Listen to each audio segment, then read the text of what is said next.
In this demonstration, I will show you a return to vendor, which is another typical return scenario. So I will start again with creating a new sales return order. There we go. And I will create one for the same customer. So let me choose new. And let me then enter customer 10,000, the customer number or the customer name.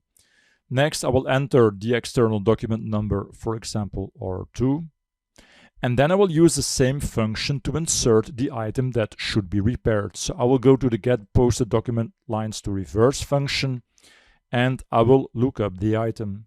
So in this case, the customer wants to return the Athens desk to have them repaired because they were damaged in shipping the items. All right, so let me select the line because I would also like to enter a return reason.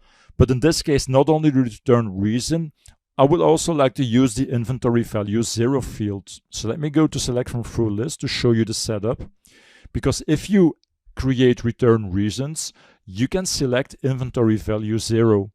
And in case of a repair return reason, this is very interesting because by selecting this, the value of the returned item will never be part of our inventory value, because in most of the cases, once that the item is repaired, you will send it back to the customer who remains the owner of the item.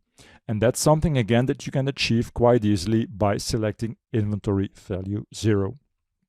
Okay, so I will select repair. There we go. And now we need to create a number of additional documents because we're not repairing the item ourselves, because we don't have repair facilities. We will send it to the vendor. So I will click on process, and now there's a function which is called create return related documents. So let me use this function, and here you can see now that we can enter a vendor number. So this is the vendor that will repair the item. So for example, vendor 10,000.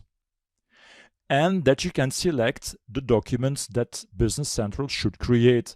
So we can create a purchase return order to send the items to repair back to the vendor, then a purchase order to receive the repaired items from the vendor, and replacement sales order to ship the repaired items to the customer.